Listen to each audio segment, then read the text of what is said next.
5 seconds. Friends, I am very glad to be present here this morning and to inaugurate this seminar.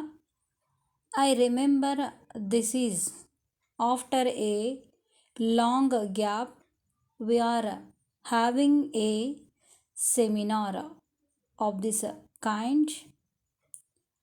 I deem this a rare opportunity to have been able to discuss on the matter, especially in today's seminar. This seminar to discuss parliamentary democratic forms of government is a very good move. I have looked at the heads of the discussions on which papers have been received. They are interesting aspects of parliamentary democracy, but it seems to me that they deal with somewhat superficial aspects of the question. Democracy, as a speaker just now said, is a means to an end. What is the end we aim at? I do not know if everybody will agree with me, but I would say the end is the good life for the individual. What form it should take can be argued about, but the good life certainly must imply certain satisfaction to the essential economic needs, which will release him from continuous oppression and which will give him a chance to develop his creative faculties.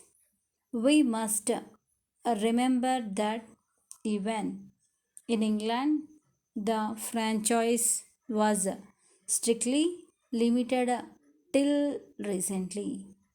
20 or 30 years ago, a small percentage of the population had the vote. Even now, in quite advanced countries, women who form half of the population do not have the vote. Democracy in those countries is presumably male democracy.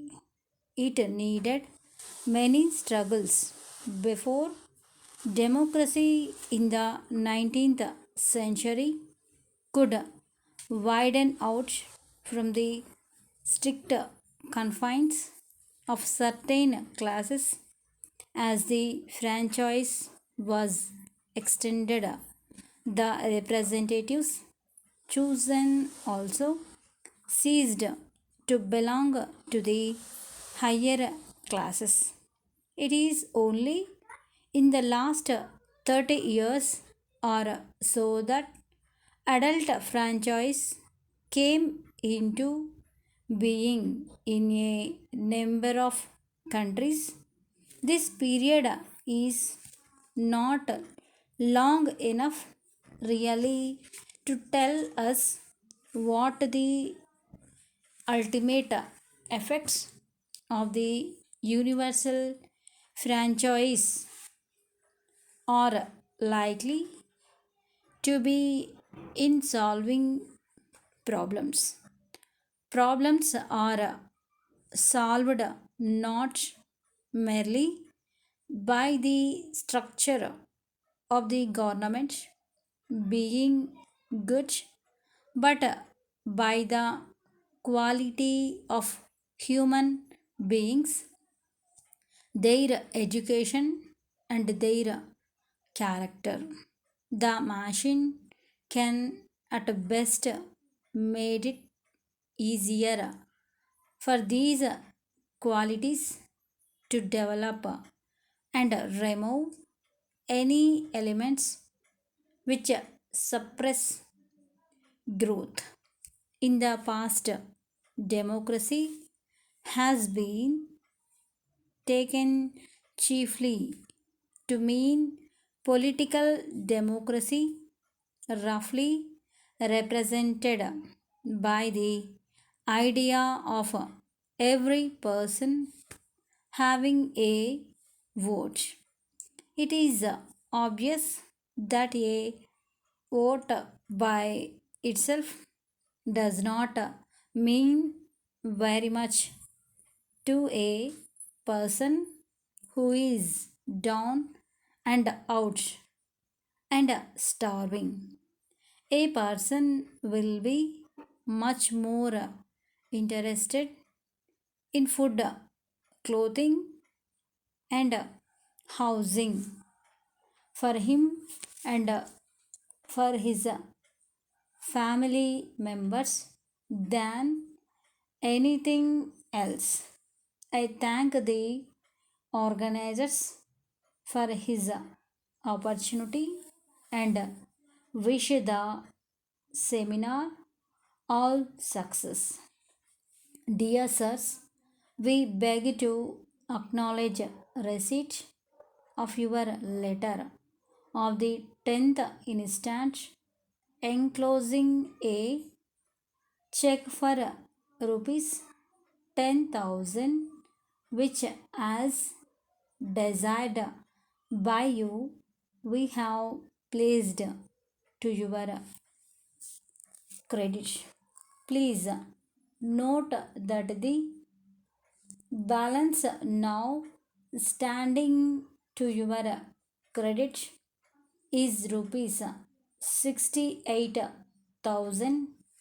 We hope this will be sufficient to meet payments that will become due next month in connection with the flat under construction for you at Jayanagar in this city, unless the estimates of the builder have been exceeded.